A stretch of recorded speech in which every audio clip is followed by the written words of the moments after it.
হচ্ছে যমুনা নদী। এই নদী দিয়ে শাহজাহান পাথরগুলোকে ভাসিয়ে ভাসিয়ে এনে এই তাজমহল তৈরি করেছে। আর সামনে যে গার্ডেনটা দেখা যাচ্ছে ওটা হচ্ছে মেহতাব বাগ গার্ডেন।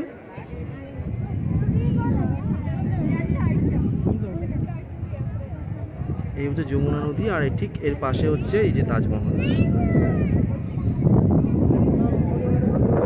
এই যে তাজমহল, এটা হচ্ছে পিছন দিক। এই যে আমার বউ আজকে খুব টায়ার্ড, সুন্দর ড্রেস পরেছে, খুব হ্যাপি। এই যে এগুলো হচ্ছে গেট, এটা হচ্ছে একটা গেট, এই গেট দিয়ে মানুষ প্রবেশ করে। আর এই যে সেই গম্বুজগুলো, এটা হচ্ছে পিছনের দিকের গম্বুজ, এটা হচ্ছে একটা, এটা হচ্ছে তার পাশে একটা গেট। আর এটা হচ্ছে মেন তাজমহল পিছনের দিকটা, এটা হচ্ছে আর একটা গেট এন্ট্রি, এটা হচ্ছে পিছনের দিকের গম্বুজ। আর ঠিক তার পিছনে হচ্ছে যমুনা নদী, বয়ে চলেছে যমুনা নদী।